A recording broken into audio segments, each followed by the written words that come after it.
பாகவதம் 94வது உபன்யாசம். சோபகிருத் வருஷம் கார்த்திகை மாதம் 20ஆம் தேதி புதன்கிழமை 20/8/5125 மூணாவது ஸ்கந்தத்தில் 14வது அத்தியாயத்தில் 21 ஸ்லோகம் வரல முடிஞ்சிருக்கு. மேற்கொண்டு விஷயங்களை பார்க்கலாம். ஒரு முகூர்த்த காலம் நீ பொறுத்திருக்க வேணும் என்று திதியினிடத்தில் கஷ்யப பிரஜாபதி சொல்கிறார்.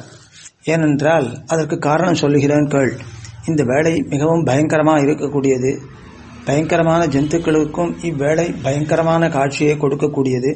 அத்தகைய இந்த வேளையில் பூதநாதனாகிற ருத்ரன், அவனை தொடர்ந்த பூதங்கள் எல்லாரும் சஞ்சாரம் பண்ணுற ஆகையினால இது சமயம் அன்று. பூதங்கள் சஞ்சரிக்குமாயின் அவை திரியிற பிரதேசத்தை விடுத்து விடுவோம் என்றால் சொல்கிறார்கள். பிராணிகளுக்கு சுகத்தை விளக்கிறவனும் பூதங்களுக்கு நாதனுமாகிற ருத்ரன் சந்தியா காலத்தில் பிரமத கடங்களாலே சூழப்பெற்று நந்திகேஸ்வரன் என்னும் ரிஷப வாகனத்தினை ஏறிக்கொண்டு சஞ்சாரம் செய்கிறான். ஸ்மசானங்களில் வீசுகிற சுழல் காற்றினாலே கிளம்பும் தூள்களாலே, அந்த தூளிகளாலே அழுக்கடைந்தும் விரிக்கப்பட்டும் விளங்குகின்றவைகளான ஜடைகளின் சமூகத்தை உடையவனா அவன் திரியிறான். உடம்பு முழுவதும் சாம்பலை பூசிக்கொண்டிருக்கான். அவன் உன்னுடைய தங்கையினுடைய கணவன் தான் மைத்துனன் அப்படின்னு சொல்ற. தேவரகா அப்படின்னு சொல்ற. தேவரகான்னா பர்த்தாவினுடைய தம்பி அல்லது அண்ணா அவான ஒரு அர்த்தம் உண்டு. ஆனால் இங்கே அந்த அர்த்தம் இல்லை. தங்கையினுடைய பர்த்தா என்ற அர்த்தத்தில் தேவரகான்ற சப்தம் பிரயோகிக்கப்பட்டிருக்குன்னு வியாக்கியாத்தா சொல்கிறார். அதனால் உன்னுடைய தங்கை உமாவனுடைய பர்த்தாவான ருத்ரன் சஞ்சரிக்கிறான். அவன் நமக்கு வேணுங்கிறவனாச்சே, நம்முடைய தப்பை பொறுப்பான் என்று நினைக்காதே. வேணுங்கிறவா வேண்டாங்கிறவா அவனுக்கு கிடையாது. யார் இந்த சந்தியா காலத்தில் இந்த தப்பு பண்ணாலும் அவன் தண்டிப்பான் என்று சொல்கிறார். அவன் இந்த பிசாசங்களை போல வேஷத்தை எடுத்துட்டு திரிஞ்சிட்டு இருக்கான். ஆனாலும் அவன் குணங்களாலே உயர்ந்தவன் தான் என்று இவர் அவனை கொஞ்சம் சிறப்பாக சொல்றார்.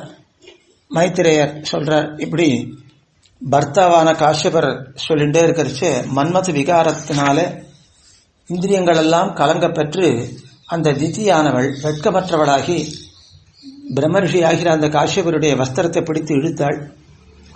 சரி, காஷ்யபர் தெரிஞ்சிட்டார். சந்தியா காலத்தில் கூடாது என்ன சாஸ்திரங்களில் நிஷேதிக்கப்பட்ட செயலில் இவளுக்கு இப்படி புத்தி போயிருக்கு.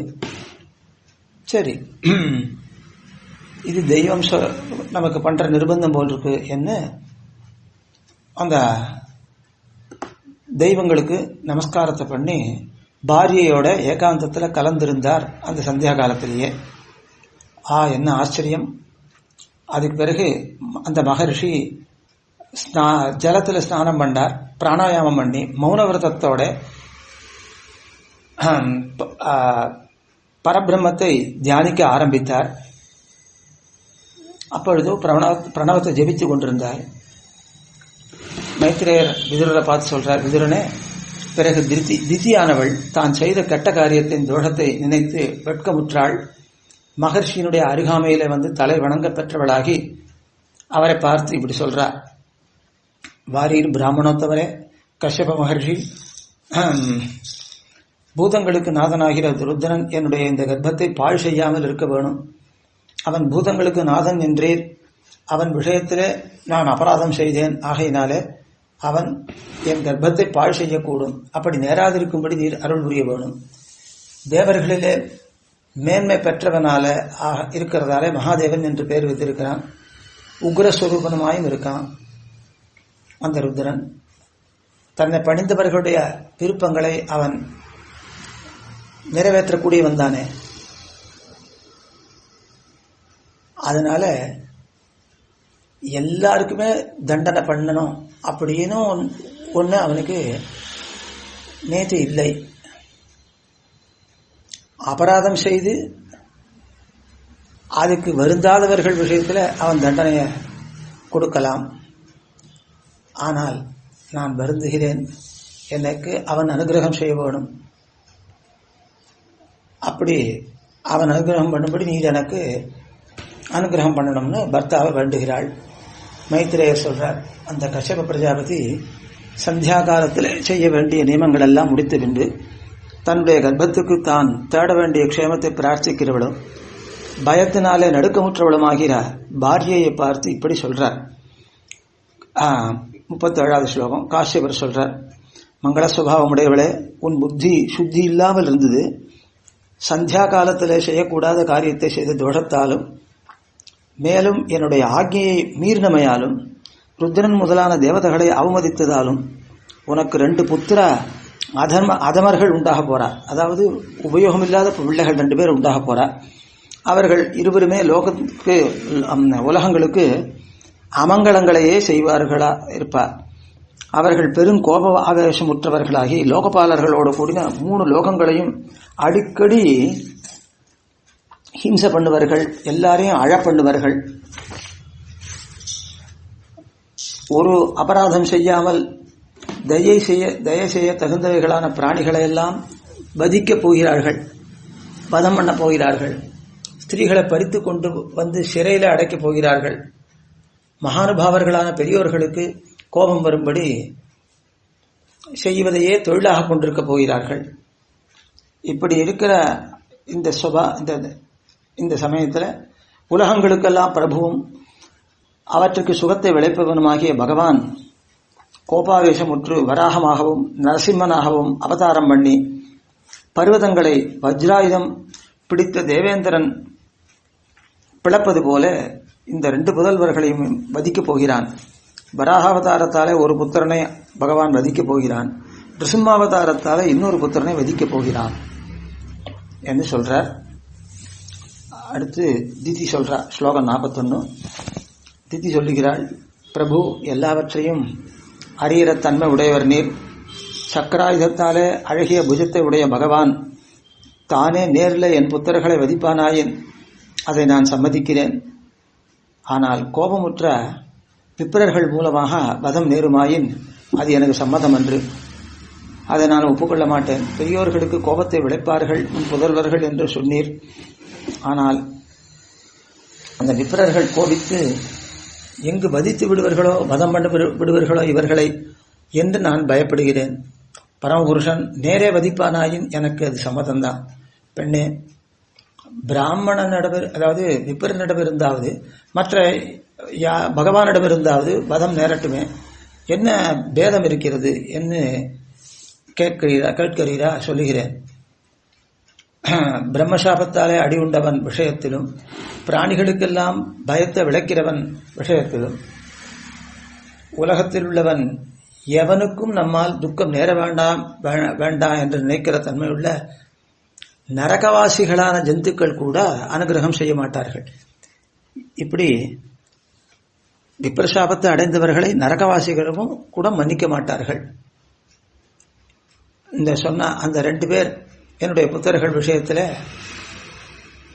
அவ்வளவு ஒரு தாழ்ச்சி அவர்களுக்கு ஏற்படும்.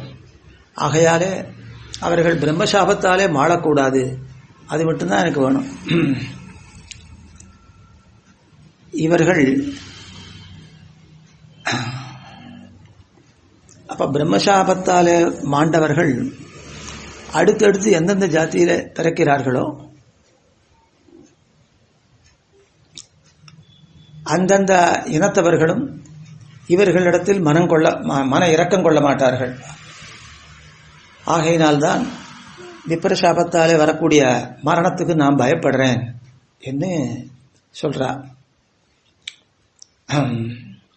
சக்கராயுதத்தோட திரியிற எம்பெருமான், சக்கராயுதம் தரித்த எம்பெருமான் பரமபுருஷன் தானே என் புத்திரர்களை வதிப்பானாயின் அது எனக்கு சம்மதம் என்று சொல்றார். ஸ்லோகம் 43. காஷ்யபர் சொல்றார், மங்கையர்கள சிறந்தவளே, நீ செய்த அபராதத்தை பற்றி அனுதாபப்படுகையாலும் உடனே யுக்த அயுக்தங்களை பற்றி நீ விசாரித்தமையாலும் பரமபுருஷனிடத்தில் வெகுமதி உண்டாயிருக்கு, உனக்கு நல்ல பக்தி உண்டாயிருக்கு. அதனால என்னிடத்திலேயும் ஆதரவோடு இருக்கிறாய். அதனால உனக்கு ஒரு அனுகிரகம் பண்றேன். உன் புதல்வர்கள் இருவரில் ஒருவனாகிய ஹிரண்யகசிபுவுக்கு சத்புருஷர்களாலே புகழத்தகுந்த ஒரு புதல்வன் உண்டாவான். அவன் பிரகலாதன் என்று பெயர் பெறுவான். இந்த உன் பேரனுடைய புகழை பகவானுடைய புகழோடொக்க பாடுவார்கள். அன்றியும் உன் பேரனுடைய சுபாவத்தை அனுசரிப்பதற்காக சத்புருஷர்கள்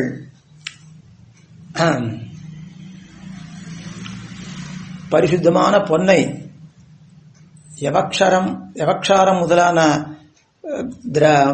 மூலிகைகளை சேர்த்து அக்னியில புடமெடுப்பது போல அந்த மாதிரி உபாயங்களாலே தங்கத்தை புடம் போடுகிறார்கள், பரிசுத்தமாக ஆக்குகிறார்கள். அதே போல தன்னுடைய மனசை நிர்வைரத்துவம் முதலான குணங்களாலே சுவாதீனப்படுத்த முயற்சி கொள்வார்கள். பிரகலாதனை பார்த்து அவ்வளவு தூரம் நிர்வைரத்துவம், அதாவது எந்த பூதங்கள்கிட்டையும் தனக்கு எவ்வளவு அபகாரம் பண்ற பூதங்கள் எடுத்தையும் கூட வைரம் இல்லாதவன், கோபம் இல்லாதவன் பிரகலாதன்.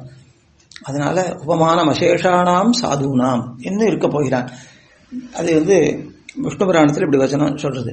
எல்லா சாதுக்களுக்கும், அதாவது சத்புருஷர்களுக்கும் உபமானமா இருக்கிறவன் யாருன்னா பிரகலாதன் என்று சொல்லிருக்கு. அப்ப இவனை பார்த்து தங்கள் மனசை வசப்படுத்த முயல்வார்கள் ஞானிகள் எல்லாம். நாம் இவனை போலே நிஷ்ட பெற வேணும் என்று சத்புருஷர்களும் ஆசைப்பட்டு அனுசரிக்கப் போகிறார்கள். அப்படிப்பட்ட சீலமுடையவன் பகவானுடைய அனுகிரகத்தினாலே இந்த ஜெகத்தெல்லாம் எவனுக்கு அருள் புரியுமோ, இந்த ஜெகத்தெல்லாம் எந்த பகவானுடைய சுரூபமாக இருக்கிறதோ, எவன் மற்றொரு கருவியையும் எதிர்பாராமல் தானே எல்லாவற்றையும் சாட்சாத்கரிக்க வல்லனோ அப்படிப்பட்ட பரமபுருஷன் உன் பேரனுடைய பக்தியினாலே சந்தோஷம் அடைவான். அவனுக்கு பகவானிடத்தில் என்றும் மாறாத பக்தி உண்டாயிருக்கும். அத்தகைய உன் பேரன் பகவானிடத்தில் நிகரில்லாத பக்தி உடையவன், மிகுந்த பிரபாவம் உடையவன், பரிசுத்தமான மனசுடையவன், மகிமையுடைய பெரியோர்களிடத்திலும் கூட மகாத்மியம் உடையவன். அப்படி ஆகி மேன்மேலும் வளர்ந்து வருகிற பகவத் பக்தியினாலே சோதனம் செய்யப்பெற்ற, அதாவது அழுக்கழுக்கு பெற்று நிர்மலமாயிருக்கிற தன்னுடைய மனசிலே பகவானை நிலைநிறுத்தி அந்த பகவானை ஒழிந்த மற்ற ஐஸ்வர்யம் முதலியவற்றை எல்லாம் துச்சமாக நினைத்து துறக்கப் போகிறான். அன்றியும் அவன் பகவானை ஒழிந்த மற்ற எந்த வஸ்துவிலும் மனசு பற்று இல்லாமல் நல்ல சுபாவம் உடையவனாக இருக்கப் போகிறான். சத்குணங்களுக்கெல்லாம் விளைநிலமாகி பிறருடைய சமிருத்தி எவ்வளவு அதிகமாக கண்டாலும் மிகுந்த சந்தோஷம் உருபவனா இருப்பான். பிறர் வருத்தப்பட காண்பானாயின் தானும் வருத்தம் உருவான். தனக்கு சத்துருக்கள் ஒருவரும் இல்லாது இருக்கப் போகிறான், அதாவது அஜாத சத்ருவா இருக்கப் போகிறான். சந்திரன் வெயில் காலத்தில் விளையக்கூடிய வெப்பத்தை எல்லாம் போக்குகிறார் போல ஜெகத்தினுடைய சோகத்தை எல்லாம் பிரகலாதன் போக்கப் போகிறான். ஜொலிக்கிற குண்டலங்களாலே அலங்கரிக்க பெற்ற முகமுடையவனாக இருக்கப் போகிறான். தன் பக்தர்களின் விருப்பங்களுக்கு தகுந்தபடி அப்ராகிருதமான திவ்யமங்கல விக்கிரகத்தை கொள்ளக்கூடிய எம்பெருமான், தாமரை இதழ் போன்ற கண்களை உடையவன், கெட்ட குணங்கள் சிறிதும் தீண்ட பெறாதவன்,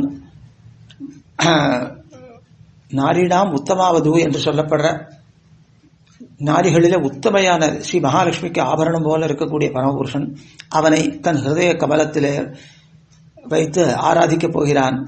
அவனை உள்ளும் புறமும் எப்பொழுதுமே கண்டுகொண்டிருப்பான் இந்த பிரகலாதன். வெளியில பார்த்தாலும் பரமபுருஷனுடைய சரீரமாகத்தான் எல்லா பதார்த்தங்களும் அவனுக்கு தோணும். உள்ள பகவான் சாட்சாத்தாக திருமேனியோட காட்சியளிப்பான் அவனுக்கு. இப்படி அவன் இருக்கப் போகிறான்.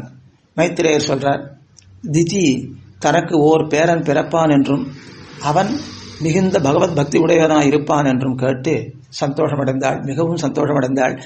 தன் புதல்வர்களுக்கு பகவானிடத்திலிருந்து வதம் நேரும் என்பதை அறிந்து, என் புதல்வர்கள் மகாவிஷ்ணுவோட சண்டை செய்து அவன் கையால் மரணமடையப் போகிறார்களாகையால் அவர்களுக்கு புகழும் நற்கதியும் உண்டாகும் என்று ஓரளவு ஆறுதல் அடைந்தாள். அதோட 50வது ஸ்லோகம், அது அவள் நினைக்கிற நினைவுதான். அதோட இந்த 50வது ஸ்லோகத்தோட 14வது அத்தியாயம் முடிந்தது. இத்தோட 94வது உபன்யாசம் முடிந்தது. ஆழ்வார் திருவடிகளே சரணம், எம்பெருமானார் திருவடிகளே சரணம், ஜீயர் திருவடிகளே சரணம்.